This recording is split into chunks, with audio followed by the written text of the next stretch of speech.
Shalom, selamat pagi Bapak Ibu Saudara yang terkasih di dalam Tuhan. Berjumpa kembali dalam ibadah online pada pagi hari ini. Mari bersama-sama kita memuji Tuhan, menyembah Tuhan.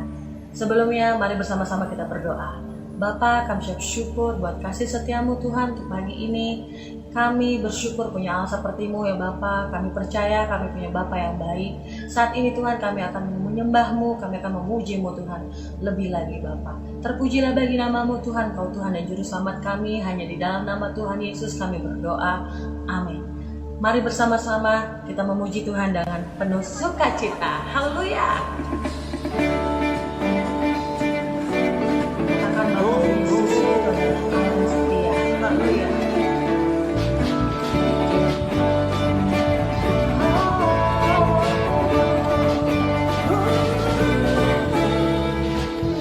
Kecaplah dan lihatlah betapa baiknya Tuhan itu.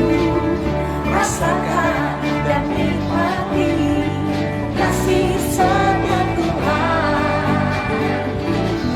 Kecaplah dan lihatlah betapa baiknya Tuhan itu. Rasakan dan nikmati kasih setia Tuhan. Kasih setia Tuhan. Syukur bagimu Tuhan. Segala hormat bagimu Tuhan. Allah yang mengasihiku, Allah yang memeliharaku. Syukur bagimu Tuhan. Segala hormat bagimu Tuhan. Allah yang mengasihiku, Allah yang memeliharaku selamanya.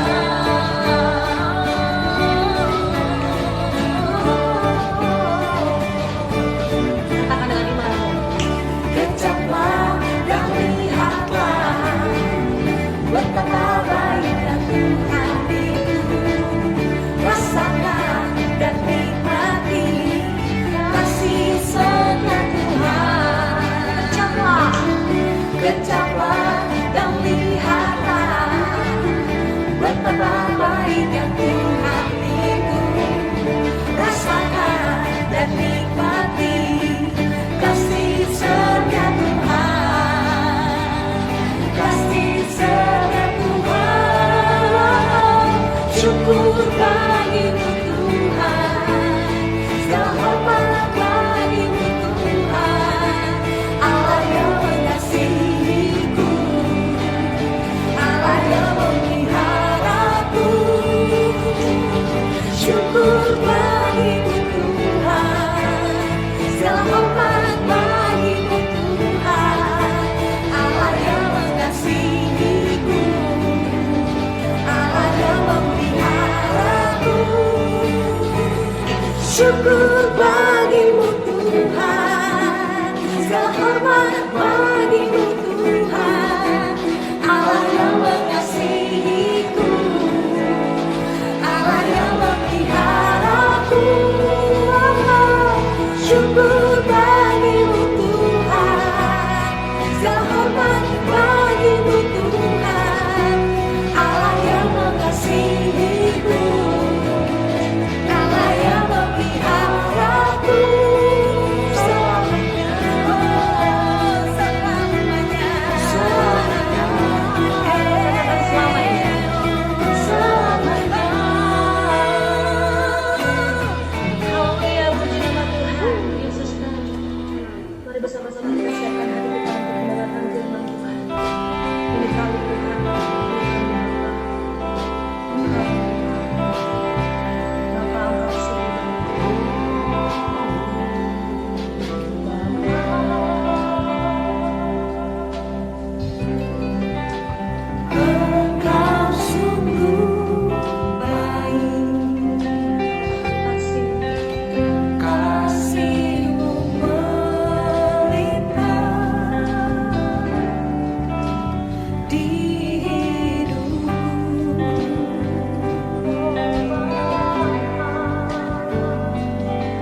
Terima kasih untuk kasih-Mu yang sempurna, untuk kasih-Mu yang selalu melimpahkan kepada kami, kasih-Mu yang melebihi segala akal budi kami. Terima kasih Bapa untuk setiap kasih setia-Mu kepada kami. Engkau selalu setia kepada kami. Engkau sungguh baik. Kami bisa menikmati kasih-Mu, mengecap dan melihat kasih-Mu yang nyata dalam kehidupan kami sehari-hari. Biarlah anak-anak-Mu di House of Grace, kami semua bertumbuh di dalam kasih-Mu. Makin hari kami makin lebih lagi mengenal kasih-Mu yang sempurna. Terima kasih Bapa, Engkaulah yang berbicara ke setiap anak-anak-Mu di sini. Engkaulah yang memberikan revelation Tuhan, memberikan pewahyuan kepada setiap anak-anak-Mu di sini. Karena Engkau yang terima kasih Tuhan, di dalam nama Yesus kami berdoa dan mengucap syukur. Amin. Selamat pagi semuanya, House of Grace. Hari ini khotbah saya mengenai kuasa dari kasih Tuhan. Itu deklarasi kasih Tuhan Yesus kepada Petrus. Slide berikutnya, Lelo. Oke, pada saat Yesus sebelum disalib, Yesus melakukan perjamuan kudus dengan para ke-12 muridnya. Dan setelah perjamuan kudus, di ayat 34-nya, mungkin saya lupa nulis di situ, ayat 34 Yesus memberikan perintah baru. Jadi saya bacakan saja perintah baru. Aku memberikan perintah baru kepada kamu, yaitu supaya kamu saling mengasihi, sama seperti aku telah mengasihi kamu. Demikian pula kamu harus saling mengasihi. Ayat 35, dengan demikian semua orang akan tahu bahwa kamu adalah murid-muridku, jikalau kamu saling mengasihi. Kemudian di ayat 36-nya, Simon Petrus berkata kepada Yesus, Tuhan, kemanakah engkau pergi? Jawab Yesus, ke tempat aku pergi, engkau tidak dapat mengikuti aku sekarang, tetapi kelak engkau akan mengikuti aku. Kata Petrus kepadanya, Tuhan, mengapa aku tidak dapat mengikuti engkau sekarang? Aku akan memberikan nyawaku bagimu. Jawab Yesus, nyawamu akan kau berikan bagiku. Sesungguhnya aku berkata kepadamu, sebelum ayam berkokok, engkau telah menyangkal aku 3 kali. Jadi setelah Yesus memberikan perintah baru, Petrus dengan kekuatannya, dengan merasa dirinya sanggup, saya akan bisa mengikuti engkau. Tapi apakah Petrus bisa mengikuti engkau? Dengan menggunakan kekuatannya sendiri, usahanya sendiri, apakah dia bisa memberikan hidupnya untuk Yesus? Seperti yang dia katakan. Apakah Petrus berhasil? Apa yang terjadi? Di ayat kita baca di Yohanes 18, Simon Petrus dan murid-murid lain mengikuti Yesus. Murid itu mengenal imam besar dan ia masuk bersama-sama dengan Yesus ke halaman istana imam besar. Tetapi Petrus tinggal di luar dekat pintu. Maka murid-murid lain tadi yang mengenal imam besar kembali keluar, bercakap-cakap dengan perempuan penjaga pintu, lalu membawa Petrus masuk. Maka kata hamba perempuan penjaga pintu kepada Petrus, bukankah engkau juga murid orang itu? Jawab Petrus, bukan. Sementara itu hamba-hamba dan penjaga-penjaga bait Allah telah memasang api arang, sebab hawa dingin waktu itu, dan mereka berdiri berdiam di situ. Juga Petrus berdiri berdiam bersama-sama dengan mereka. Di sini kita lihat, ya Petrus mengikuti Yesus. Tetapi dia pada saat ditanya, dia ketakutan. Dia langsung ditanya hamba perempuan, bukankah engkau murid orang itu? Jawab Petrus, bukan. Petrus menyangkal 1 kali. Berikutnya, di ayat 25, Simon Petrus masih berdiri berdiam. Kata orang-orang itu kepadanya, bukankah engkau juga seorang muridnya? Ia menyangkalnya, katanya, bukan. Petrus menyangkal 2 kali. Kata seorang hamba imam besar, seorang keluarga dari hamba yang telinganya dipotong Petrus. Bukankah engkau kulihat di taman itu bersama-sama dengan dia? Maka Petrus menyangkal pula dan ketika itu berkokoklah ayam. Apa yang terjadi? Petrus setelah perintah baru, Petrus bilang dia akan mengikuti Yesus. Tetapi yang terjadi, dia mengikuti Yesus, tetapi dengan kekuatannya sendiri.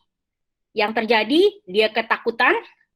Pada saat ditanya, yang ada dia malah menyangkal.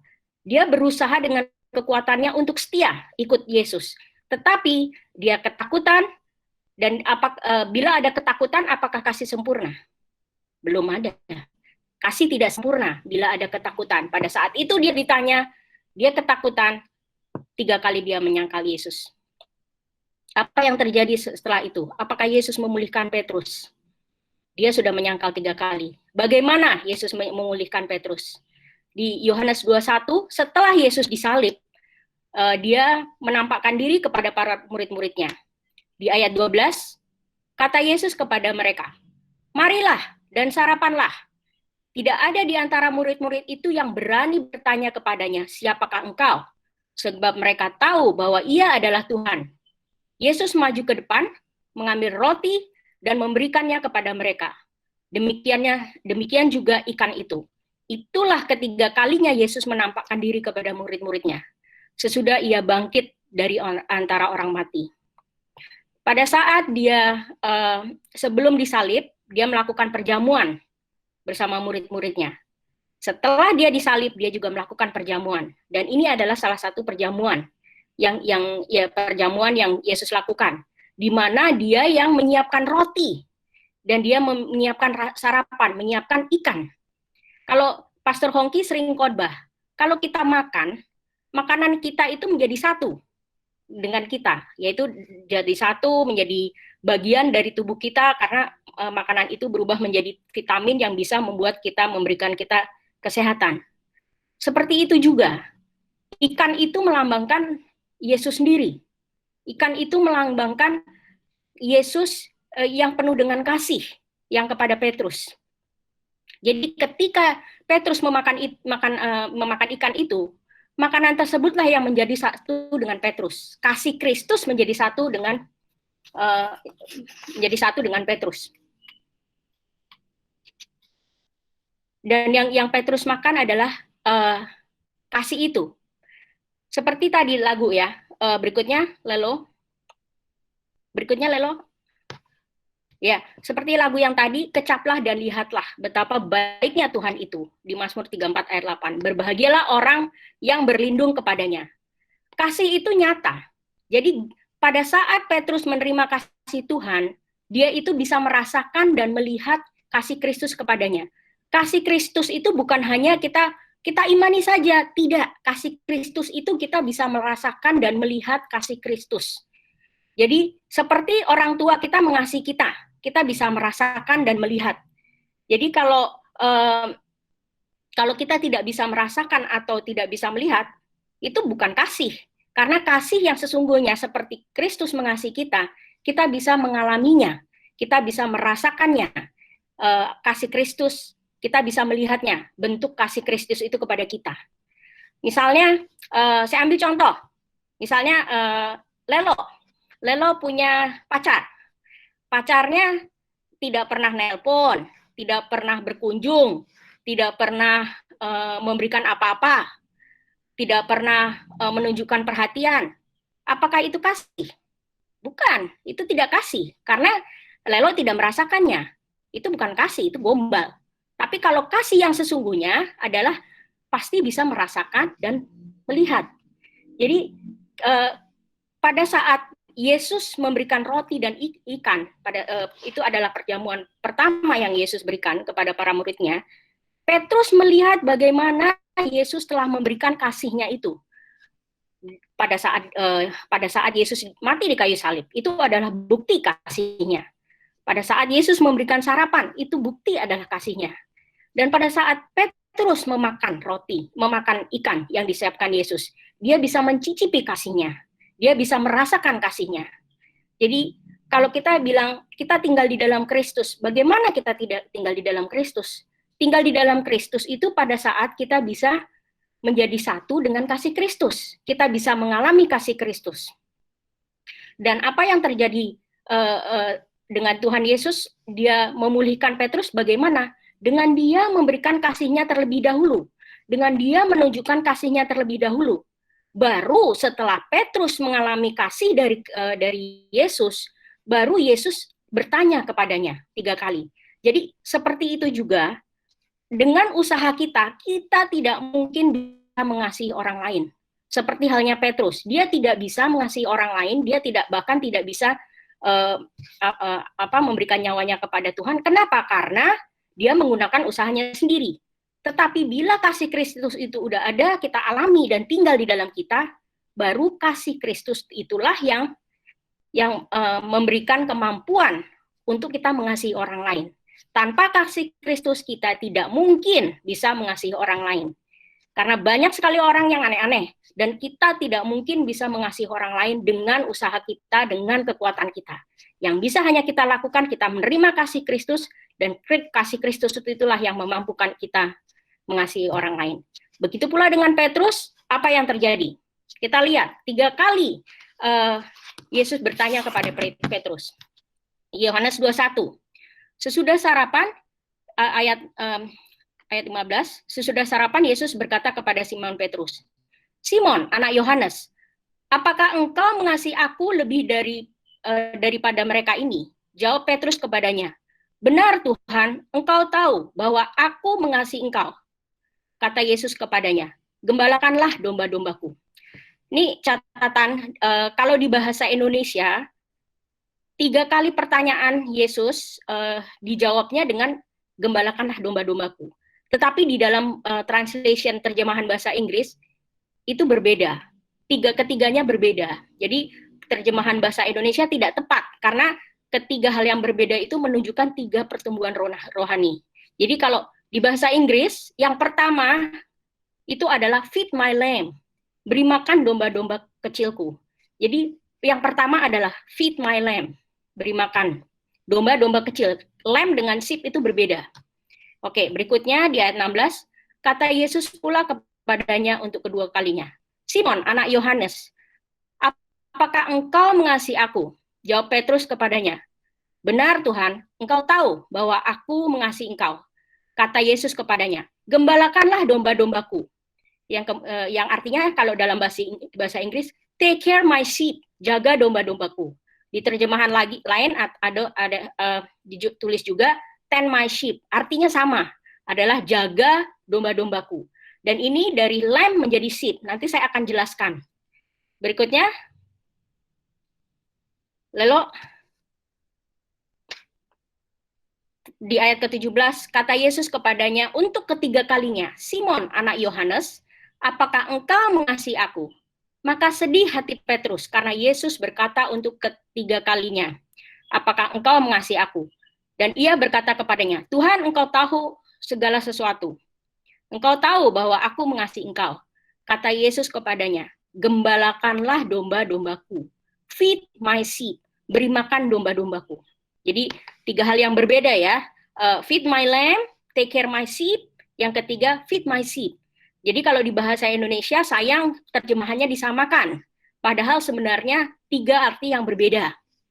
Di ayat 18, aku berkata kepadamu, sesungguhnya ketika engkau masih muda, engkau mengikat pinggangmu sendiri, dan engkau berjalan kemana saja kau kehendaki. Tetapi jika engkau sudah menjadi tua, engkau akan mengulurkan tanganmu, dan orang lain akan mengikat engkau, dan membawa engkau ke tempat yang tidak kau kehendaki. Dan hal ini dikatakannya untuk menyatakan bagaimana Petrus mati dan memuliakan Tuhan. Sesudah mengatakan demikian, ia berkata kepada Petrus, ikutilah aku. Ya, jadi ketiga itu, slide berikutnya Lelo. Jadi 3 hal Yesus berbicara mengenai 3 tahap pertumbuhan rohani. Yang pertama, feed my lamb, beri makan domba-domba kecilku. Itu Tuhan berbicara mengenai apa? Anak-anak. Saya nanti akan jelaskan secara detail. Kedua, take care my sheep, jaga domba-dombaku. Tuhan berbicara mengenai apa? Orang-orang muda. Yang ketiga, feed my sheep, beri makan domba-dombaku. Yang berbicara mengenai bapak-bapak. Jadi 3 tahap ini adalah 3 tahap pertumbuhan rohani. Kita tahu bahwa kita perlu makanan untuk bertumbuh. Jadi kalau manusia itu terdiri dari jasmani, mental, rohani. Ya, kalau jasmani kita tumbuh, kita perlu makan. Dari bayi harus dikasih makan, dikasih susu. Setelah itu dikasih makanan lebih keras, tumbuh menjadi dewasa. Begitu pula pertumbuhan mental. Kita perlu sekolah. Jadi sekolah itu adalah makanan dari TK, SD, SMP sampai universitas untuk kita supaya mentalnya bertumbuh. Begitu pula juga dengan rohani. Rohani kita perlu bertumbuh. Dengan pertumbuhannya perlu apa? Perlu makan. Dan supaya bertumbuhnya dari apa? Dari anak-anak yang baru lahir menjadi orang muda, menjadi bapak-bapak. Karena kalau kita tidak bertumbuh rohani, ya kita tidak bisa mengalami karena setiap pertumbuhan rohani ini kita mengalami pertumbuhan kasih Tuhan di dalam kehidupan kita. Makin kita menjadi seperti bapak-bapak, makin kita bisa merasakan, mengecap, melihat kasih Tuhan yang sempurna di dalam kehidupan kita. Jadi Petrus, dia telah makan ikan. Dia telah merasakan kasih Kristus sebagai makanan. Seperti halnya juga kita, makanan membuat Petrus tumbuh. Dia menjadi anak-anak, dia baru percaya Tuhan itu mengasihi dia, kemudian bertumbuh menjadi orang muda, kemudian dia menjadi bapa. Pada saat dia telah menjadi bapa, kasih Tuhan itulah yang memungkinkan dia untuk mengasihi orang lain. Sebelum dia bisa menjaga, menggembalakan domba-dombanyaku, yaitu feed my lamb, take care my sheep, feed my sheep, Petrus harus bertumbuh terlebih dahulu. Baru setelah itu dia bisa menjadi gembala dari domba-domba. Berikutnya, jadi pertumbuhan membutuhkan makanan ya. Nah, kita lihat hubungannya di mana itu tadi, 3 tahap pertumbuhan rohani. Kalau kita lihat di 1 Yohanes 2, kita baca di ayat 12-nya, aku menulis kepada kamu, hai anak-anak, sebab dosamu telah diampuni oleh karena namanya. Ayat 13, aku menulis kepadamu, hai bapak-bapak, karena kamu telah mengenal dia yang ada dari mulanya. Aku menulis kepada kamu, hai orang-orang muda, karena kamu telah mengalahkan yang jahat. Aku menulis kepada kamu, hai anak-anak, karena kamu mengenal Bapa. Aku menulis kepada kamu, hai bapak-bapak, karena kamu mengenal dia yang ada dari mulanya.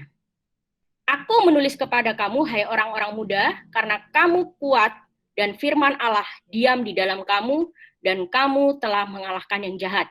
Jadi kita lihat ya, anak-anak dia tahu dosanya diampuni. Anak-anak mengenal bapaknya. Kemudian bertumbuh menjadi orang muda. Orang muda bisa mengalahkan yang jahat. Orang muda kuat di dalam firman Tuhan. Kemudian bapak-bapak. Bapak-bapak sudah mengenal dia dari awalnya. Jadi kita lihat bagaimana secara detailnya. Ayat berikutnya.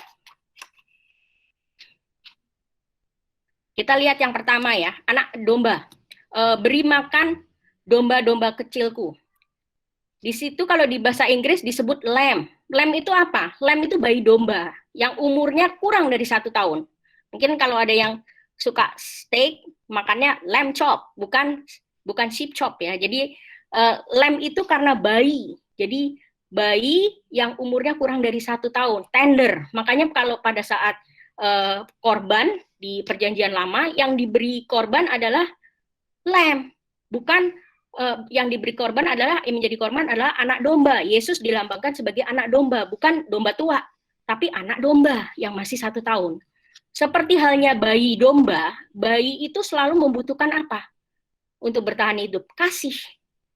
Dan yang dia bergantung kepada orang tuanya untuk memberi makan, karena dia tidak bisa melakukan diri sendiri. Kalau bayi tidak pernah menerima kasih dan tidak menerima makanan, pasti bayi itu tidak bisa bertahan hidup. Jadi kenapa Yesus bilang feed my lamb yang pertama? Beri makan anak-anakku, bayi-bayiku. Dengan apa yang harus diberi? Dengan kasih Tuhan. Kasih Tuhan itu adalah dasar dari pengajaran Kristus. Makanya dibilang di 1 Yohanes tadi, 1 Yohanes 2 ayat 12 dan 14, anak-anak itu apa? Dia mengenal Tuhan. Dengan mengenal apa? Mengenal kasihnya. Dasarnya mengenal kasih Tuhan pada saat kita lahir baru, apa yang pertama kali kita tahu? Dosanya telah diampuni. Semua orang Kristen mulai percaya, mulai lahir baru, mereka pertama kali yang mereka tahu, dosa mereka telah diampuni. Dosa sekarang, dulu, dan sampai selama-lamanya sudah diampuni. Setiap anak tahu lahir, orang tua saya mengasihi. Orang tua saya mengasihi. Pada saat kita menerima Kristus, yang pertama kita ngalamin adalah kasih.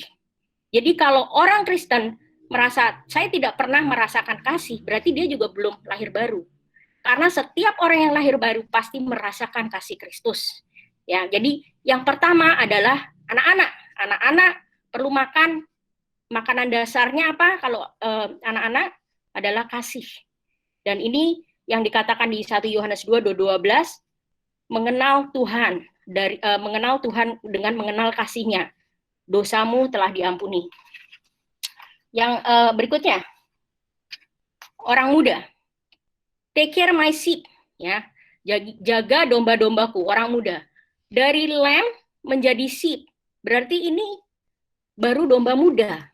Belum, jadi dombanya itu dia baru umurnya baru 1 tahun lebih sedikit. Ini adalah berbicara mengenai anak-anak muda.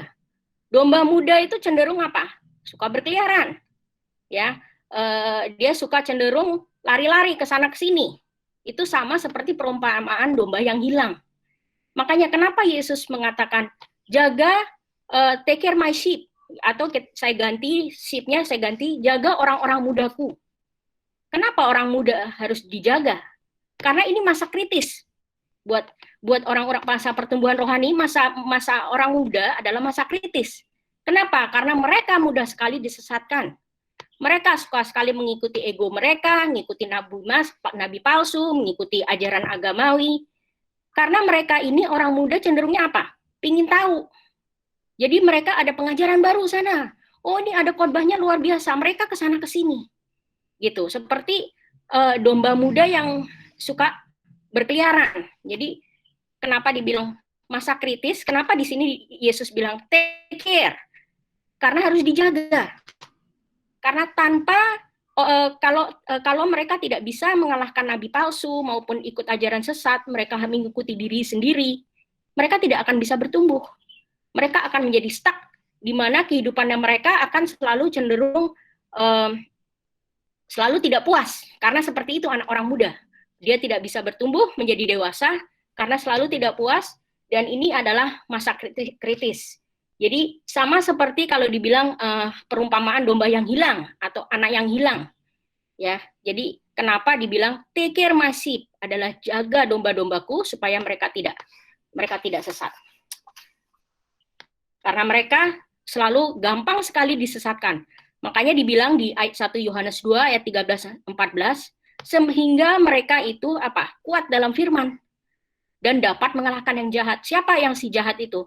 Si jahat itu adalah egonya dia sendiri, ikut nabi palsu yang ngajarin yang aneh-aneh, maupun ikut ajaran agamawi yang aneh-aneh.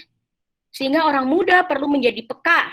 Yang perlu diingatkan di sini bahwa untuk menjaga domba-domba mudaku supaya mereka bisa menjadi peka. Sehingga mereka bisa discern, mereka bisa mengerti peka akan berbagai macam pengajaran dan tidak gampang disesatkan. Karena orang muda gampang sekali disesatkan. Orang muda gampang sekali mencari hal-hal yang baru. Makanya di sini disebutkan take care instead of feed, tetapi take care, karena ini adalah masa-masa kritis. Pada saat orang muda bisa melewati masa-masa kritis ini, dia tidak lagi keliaran atau mengikuti egonya, ikuti nabi palsu atau ajaran agamawi, baru dia bisa bertumbuh menjadi bapak-bapak. Ayat berikutnya.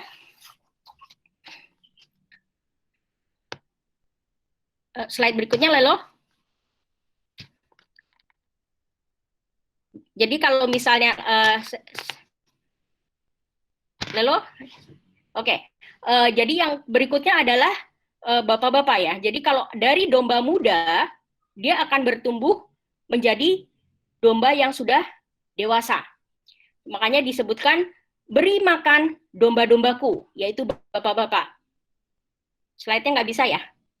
Oke, kalau domba dewasa itu apa sih ciri-cirinya domba dewasa? Dia sudah tidak lagi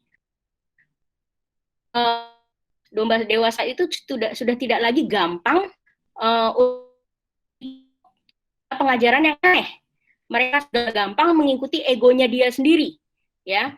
Jadi dia tidak gampang lagi ikut kemauan dirinya atau egonya atau pengajaran nabi palsu atau agamawi. Karena domba-domba yang sudah dewasa ini adalah, makanya disebutkan adalah bapak-bapak. Domba yang sudah dewasa, dia mengenal gembala mereka. Dan tidak lagi berkeliaran atau tidak lagi berontak seperti domba-domba muda. Makanya dikatakan di Yohanes 10 ayat 27, domba-dombaku mendengarkan suaraku. Aku mengenal mereka dan mereka mengikuti aku. Jadi mereka tidak lagi mencari-nyari pengajaran yang aneh-aneh. Mereka sudah tentram, sudah tenang dengan pengajaran, dengan gembalanya. Sudah tahu dan tidak cari-cari yang aneh-aneh. Makanya disebutkan di sini feed my sheep, beri makan bapak-bapakku. Kenapa udah bapak tetap diberi makan? Penting, bapak tetap diberi makan. Kenapa? Terus supaya bapak itu terus menerus kasih bapak itu sampai mereka menjadi kasih seperti bapak, penuh dengan kasih, supaya kasihnya itu meluap, ya. Makanan akan kasih, feed makanan itu penting, dan yang makanan apa yang penting, yaitu feed dengan makanan yang kasih, makanan tentang kasih. Jadi supaya bapak-bapak itu melimpah dengan kasih, dan kasihnya itu bisa melimpah kepada orang lain. Jadi bapak-bapak mereka sudah memiliki fondasi yang kuat di dalam kasih Tuhan. Mereka disebutkan kalau di Yohanes 2 ayat 13-14, bapak-bapak sudah mengenal dia dari awal sebelumnya, ya. Jadi mereka sudah lama mengalami kasih Tuhan sehingga dapat membagikan kasih Tuhan kepada sesama.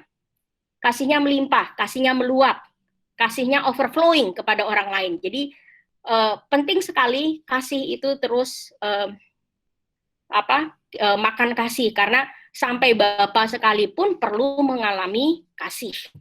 Ya, ayat berikutnya.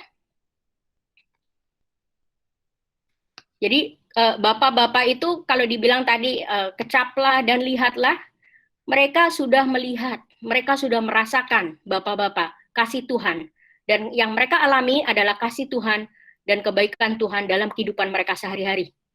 Mereka sudah mengalaminya, mereka sudah tenang, mereka sudah tidak berkeliaran, tetapi mereka tenang, mereka mengalami. Dan apa yang terjadi seperti dikatakan di Efesus 3, sehingga oleh imanmu Kristus diam di dalam hatimu, dan kamu berakar serta berdasar di dalam kasih. Aku berdoa supaya kamu bersama-sama dengan segala orang-orang kudus dapat memahami betapa lebarnya dan panjangnya dan tingginya dan dalamnya kasih Kristus, dan dapat mengenal kasih itu sekalipun ia melampaui segala pengetahuan. Aku berdoa supaya kamu dipenuhi di dalam seluruh kepenuhan Allah. Jadi bapak-bapak di tahap ketiga, di mana menjadi bapak-bapak sudah mengenal kasih, sudah berakar di dalam kasih, sehingga kasihnya kepada orang lain pun mengalir. Seperti apa yang Tuhan Yesus berikan di perintah yang baru, supaya kita mengasihi sesama kita seperti Yesus telah mengasihi kita terlebih dahulu. Jadi kasihnya Kristus yang berakar, kasihnya Kristus yang mendasar, itulah yang memampukan kita. Bukan dengan usaha kita, bukan dengan kemampuan kita, tetapi Kristus yang di dalam kita yang memampukan kita bertumbuh dari anak-anak menjadi anak muda dan menjadi dewasa. Kasih yang bertumbuh, kasih yang bisa memberikan kepada orang lain. Tanpa mengalami pertumbuhan seperti itu, tanpa mengalami makanan yang penuh dengan kasih, tidak akan bisa bertumbuh. Dan kalau kita tidak bertumbuh sampai menjadi bapa, kita tidak akan bisa melihat dan merasakan setiap hari kehidupan yang penuh dengan kasih Tuhan itu. Kita lanjutkan di ayat di slide berikutnya. Jadi ini rangkuman ya. Jadi saya ganti beri makan domba-domba, lamb-nya itu saya ganti domba-domba kecilku. Itu berkata mengenai anak-anak. Yang kedua, jaga domba-dombaku, yaitu anak muda. Ya, berbicara mengenai anak-anak muda supaya anak-anak muda itu perlu dijaga karena supaya tidak berkeliaran, supaya tidak gampang mengikuti pengajaran-pengajaran nabi palsu atau ajaran agamawi yang menyesatkan atau ikut egonya dirinya sendiri, fokus kepada dirinya sendiri. Kenapa? Jadi anak-anak muda perlu dijaga supaya tidak memberontak. Kemudian yang terakhir, beri makan domba-domba dewasaku. Domba dewasa adalah domba yang sudah mengenal gembalanya, sudah mengalami kasih Tuhan, sudah berakar di dalam kasih Tuhan. Tapi mereka tetap harus bisa makan dengan kasih. Kenapa? Karena kasih itu supaya bisa melimpah. Jadi wujud kasih Petrus kepada Yesus, apakah engkau mengasihiku? Yesus bertanya 3 kali. Ya, wujud kasih Petrus kepada Yesus adalah dengan mengasihi sesama, dengan membagikan kasihnya kepada orang lain, sehingga mereka pun dapat tumbuh secara rohani, ya, secara di dalam tubuh Kristus.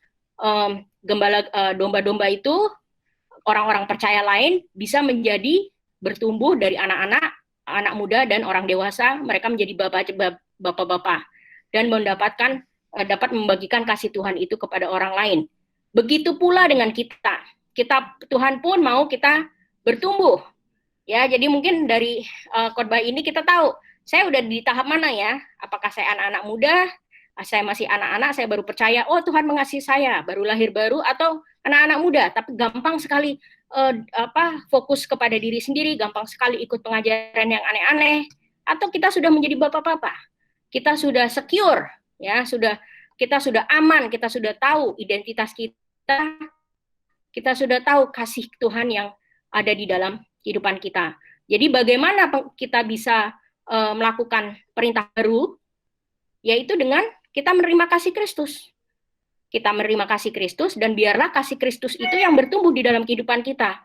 Baru kita wujud dari kasih Kristus yang ada di dalam kehidupan kita, itulah kita bisa mengasihi sesama kita. Apapun orangnya aneh-aneh, tapi kalau kita mengandalkan diri sendiri, kita tidak akan bisa mengasihi. Tetapi kalau kita mengandalkan Kristus dan Kristus yang di dalam kita yang memberikan pertumbuhan, kita bisa mengasihi orang lain. Dan Tuhan pun mau kita sebagai tubuh Kristus saling membantu supaya saudara-saudara kita pun di dalam Tuhan, di dalam satu tubuh Kristus bisa bertumbuh dari anak-anak menjadi dewasa dan begitu pula sampai bapak-bapak. Kita di HOG itu kenapa khotbahnya selalu fokusnya mengenai kasih Kristus ya. Kenapa? Karena itu penting. Seperti bapak-bapak sampai sekarang pun udah menjadi bapak, udah punya dasar kasih Kristus, itu pun tetap harus makan kasih Kristus. Supaya kita bisa ngalamin. Di HOG kita terus dikhotbahkan mengenai kasih. Kita lebih fokus kepada kasih, ya juga kasih karunia. Tapi kalau kasih karunia itu kebaikan Tuhan. Tetapi kasih Kristus itu adalah pribadi Tuhan itu sendiri, identitas itu sendiri. Karena kasihnya, dia adalah kasih. Tuhan adalah kasih. Itu adalah karakter dari Tuhan sendiri. Makanya kenapa kita fokus kepada kasih Kristus. Kasih karunia oke, tapi lebih fokus ke kasih Kristus. Jadi kita lebih fokus kepada pribadinya, yang Tuhan adalah kasih.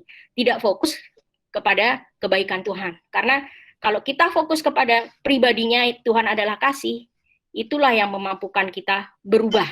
Karena tanpa kasih kita tidak mungkin berubah dan bertumbuh. Karena kalau kita cuma terima kasih karunia, oke, tapi ya kadang-kadang tidak bisa memberikan pertumbuhan rohani supaya kita menjadi kasih itu sendiri. Sebagai penutup, Petrus dengan menggunakan kekuatannya sendiri, dia mengikuti Yesus, bahkan dia memberikan hidupnya. Petrus ingin mengikuti Yesus dan memberikan hidupnya untuk Yesus, namun gagal, bahkan menyangkal 3 kali. Yang seperti yang dikatakan di Yohanes 13 ayat 37. Tuhan, mengapa aku tidak dapat mengikuti Engkau sekarang? Aku akan memberikan nyawaku bagimu. Petrus gagal. Tapi setelah salib, setelah dia melihat bukti kasih Yesus, setelah dia mencicipi dan merasakan, setelah dia menerima makan ikan yang Tuhan berikan, yang Yesus itu yang melambangkan, Yesus dilambangkan dengan ikan itu sendiri, Yesus memberikan hidupnya kepada Petrus, dan Yesus yang menyatakan kembali kasihnya kepada Kristus, yang mana kasihnya itulah yang memampukan Petrus untuk mengasihi sesama, untuk mengikuti Yesus serta melakukan kehendaknya sampai kematiannya. Di saat dia telah menerima kasih Kristus, kasih yang sempurna menghilangkan semua ketakutan. Seperti di 1 Yohanes 4:18. Dia menerima kasih yang sempurna, dia tidak lagi takut. Dan kasih yang sempurna itu memampukan dia untuk mengikuti Yesus, bahkan sampai kematiannya. Di Yohanes 21 ayat 19 dikatakan, dan hal ini dikatakannya untuk menyatakan bagaimana Petrus akan mati dan memuliakan Allah. Sesudah mengatakan demikian, ia berkata kepada Petrus, ikutilah aku. Sekarang Petrus bisa mengikuti Yesus tanpa takut, karena kasih yang sempurna sudah dialami, dan Petrus sudah bertumbuh. Bukan lagi anak-anak muda, tapi dia sudah menjadi bapa yang berakar dan mempunyai fondasi yang kuat di dalam Kristus, yang kasihnya melimpah, kasihnya meluap, kasih Kristus yang ada di dalam dia meluap, sehingga dia bisa mengasihi orang lain dan dia bisa menggembalakan domba-domba. Dan apa yang terjadi dengan Petrus? Petrus pun akhirnya dia pun mati. Dia sekarang pada saat dia mengalami itu, dia bisa mati, memberikan hidupnya untuk Yesus, bahkan matinya pun disalib. Yang kita tahu dia mati disalib tetapi terbalik. Jadi begitulah kasih yang sempurna mengalahkan segala ketakutan. Petrus bertumbuh, dan saya yakin sebagai penutup, kita semua di House of Grace semua bertumbuh dalam kasih Kristus, dalam pribadi Yesus yang mana Tuhan adalah kasih, itu bisa tinggal di dalam kita. Kita tetap makan firman, kita kasih Kristus, tetap mendengarkan khotbah yang hanya fokus kepada kasih Kristus, sehingga kita semua bisa bertumbuh dari anak-anak dan menjadi anak muda, sudah tidak lagi gampang sekali berkeliaran, kena dengan ajaran-ajaran yang menyesatkan, dan menjadi bapak-bapak, di mana kasih Tuhan sempurna, di mana kasih Tuhan kita bisa merasakan, mencicipi dalam kehidupan kita sehari-hari. Tanpa kita bertumbuhan rohani, kita tidak akan mungkin bisa mengalami kasih yang meluap dan merasakan kasih Kristus setiap hari di dalam kehidupan kita sehari-hari. Mari kita berdoa. Bapa, terima kasih untuk firman-Mu hari ini. Biarlah Engkau lah yang meneruskan, yang berbicara langsung kepada setiap anak-anak-Mu, sehingga mereka makin hari makin bertumbuh menjadi bapak-bapak yang penuh dengan kasih, yang kasih-Mu meluap di dalam kehidupan mereka, sehingga mereka bisa merasakan dan melihat kasih-Mu yang sempurna di dalam kehidupan mereka sehari-hari. Dan mereka melihat Engkau sungguh baik, kasih-Mu luar biasa, kasih-Mu sempurna, kasih-Mu tanpa syarat, kasih setia-Mu luar biasa. Kami bisa menikmati kasih-Mu, dan kami bisa menikmati kasih-Mu yang melimpah dan memberikannya kepada orang-orang di sekitar kami. Kasih-Mu melimpah supaya orang-orang di sekitar kami pun ikut diberkati, ikut mengalami betapa besar kasih-Mu, betapa hebatnya kasih-Mu, begitu awesome Tuhan. Terima kasih Tuhan untuk firman-Mu, segala kemuliaan dan hormat pujian hanya untuk-Mu. Di dalam nama Yesus kami berdoa mengucap syukur. Amin. Hello. Okay, thank you Ria. Good, Maria. Thank you. We're gonna pray for those who having happy birthdays ya on May. Ria, selamat ulang tahun ya di May. So we're gonna Happy pray birthday. for those that is having. Happy birthday, Maria. Yeah. Thank you. Selamat Maria. Happy birthday. Ya, doa. It's not today, no? It's not today. Happy birthday, Maria. Thank you. Happy birthday. We pray. Happy birthday. Happy birthday Maria. Eldad juga ulang tahun. Oh ya, Eldad. Happy birthday. Eldad. Happy Happy birthday. Maria. Terima kasih. Happy birthday. Happy birthday Eldad. Makasih Kak Dina, makasih Tante Rosma, makasih Mbak Ria, makasih semuanya. So we're gonna pray for them and also Pak Hardi ya, mama tuanya meninggal. Mertuanya Pak Hardi kemarin meninggal. So we're gonna pray for those that passed away ya. The family that's left behind. Happy Sunday, Bu Rosma. Happy Sunday. Iya. Ada pemuritan nggak Bu Rosma? Ada pemuritan. Ya jam 2. Jam 2 ya. Ya, kita akan doa ya untuk tutup ya. Thank you, Father, for those that celebrate birthdays in May, Lord. Thank you, Lord, for Maria's, Aldat, and everyone that has their birthdays in May. May their lives be filled with your love and with your goodness, and they will always understand and know that you are always with them. And also pray, Lord, for Pak Hardi and the family that lost his mother-in-law. And I pray, Lord, that you give comfort, you give strength, you give them health, Lord, and you keep them in your hands, in your love, and comfort them in the time of grieving, Lord. We surrender all this into your hands, and I pray, Lord, for each and every one of us, that you continue, Lord, to watch over us, protect us, cover us, be with us, because your love is unconditional and your protection is perfect, Lord. We thank you, Lord. In Jesus' name we pray. Amen.